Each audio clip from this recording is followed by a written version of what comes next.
তো হ্যালো বন্ধুরা, তো দেখো আজকে কিন্তু আবারও রান্নাঘরে চলে এসেছি রান্না করতে।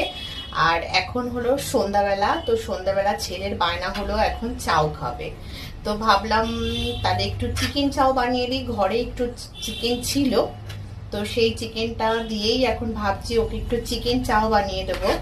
আর তার জন্য দেখো চিকেনটাকে নিয়ে নিয়েছি, চিকেনটাকে আমি কেটে নিচ্ছি ভালো করে। ফ্রিজে ছিল ওর জন্য দেখো প্রচন্ড ঠান্ডা, তো আটকেও আছে একসাথে। তো এখনই কেটে নিচ্ছি, ওই জন্য একটু সুবিধা হবে তাহলে। তো তার জন্য দেখো এখন চিকেনটাকে আমি ভালো করে কাটছি, কেটে নিয়ে তারপরে তোমার এখন এটাকে ফ্রাই করব, করে তারপরে চাউমিনটা বানাবো। তো চিকেন তো ও খেতে একদম পছন্দ করে না, তো টুকরো টুকরো করে নিচ্ছি একদম ছোট, যাতে খুব একটা বুঝতে না পারে যদি খায় একটুখানি। আমি তো চেষ্টা করি সারাক্ষণ ওকে যদি একটু খাওয়ানো যায়, নিজে তো একদমই খেতে চায় না। আর দেখো যেহেতু শক্ত আছে কিন্তু কেটে যাচ্ছে তাড়াতাড়ি করে। তো যাই হোক, ফ্রিজে ছিল সেটাই বার করে এখন বানাবো আর কি চাউটা। তো চলো ঠিক আছে, আমি কেটে সবকিছু রেডি করে নিই, তারপরে তোমাদের সঙ্গে আবারও কথা বলবো। তো দেখো চিকেনটা কিন্তু আমি পুরোপুরি কেটে নিয়েছি, আর এখানে লঙ্কা কুচি করে নিয়েছি, আর এখানে আমি পেঁয়াজ কাটছি, কারণ পেঁয়াজ তো চিকেনটা রান্না করতেও দিতে হবে, একটু চাউমিনেতেও দেব। তো তার জন্য দেখো এখানে পেঁয়াজ কাটছি। আর আদা রসুনটা আমি পেস্ট দেব না, আদা রসুন আমি এখানে থেতো করে নেবো, এই জন্য আদা রসুনটা আমি নিয়ে নিয়েছি, নিয়ে এটা দিয়ে ভালো করে একটু মানে থেতো করে তাই দেব, আর পেস্ট দেব না। তো এটা শর্টে হয়ে যাবে, নাহলে এখন আমার পেস্ট করা নেই, আবার করতে হবে। তো ওই জন্য আমি ভাবলাম ঠিক আছে চলো আদা রসুন একটুখানি পেস্ট করার দরকার নেই, এখন এরকম ভাবেই করে দিয়ে দেবো।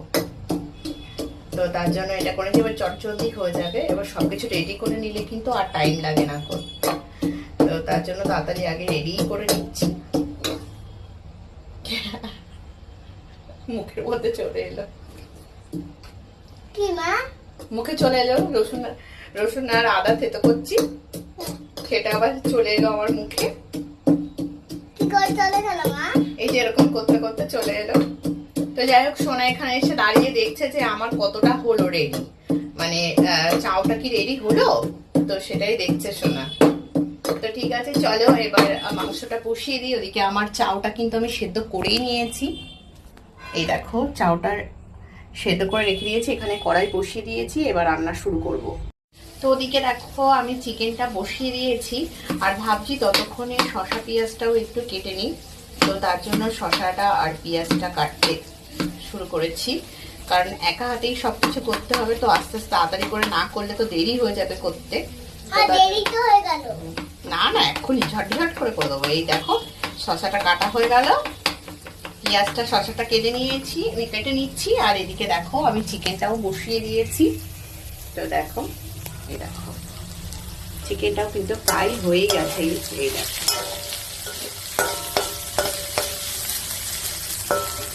তো এবার করে ফেলবো রান্নাটা। তো চাউমিন বানানো কিন্তু কমপ্লিট, এবার সোনাকে দিয়ে দেবো খেতে, আর আমিও একটু খেয়ে নেব। তো চলো এই দেখো আমি রেডি করে ফেলেছি, এই দেখো এটা আমার, তার জন্য একটুখানি আমি কাসুন্দিও দিয়েছি, আমার ভালো লাগে, আর পেঁয়াজ শসা। সোনারটাই দেখো, সোনারটা শুধু টমেটো সস, সোনা শুধু সস খায়, তো সোনারটার জন্য দিয়েছি। এই দেখো এটা দেবে না? হ্যাঁ দিয়েছি, তো দেখো এটাতেও টমেটো সস দিয়েছি।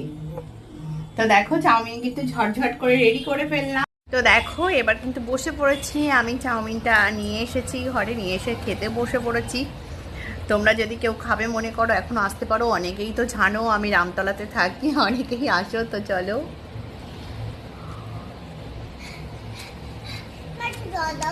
আবার জল ঝাল লেগেছে, লঙ্কা দিইনি তো তোমাকে, তা তোমার বোতল থেকে জলটা খাও, বাবা ঝাল লেগে গেছে তো। তো তোমরা কে কে চাউমিন খেতে পছন্দ করো অবশ্যই কমেন্ট করে বলো। আর আমি কিন্তু শুরু করে দিয়েছি খাওয়া, কারণ এইসব জিনিস বেশিক্ষণ রেখে বসে থাকা যায় না, চটচট করে খেয়ে নিতে হয়।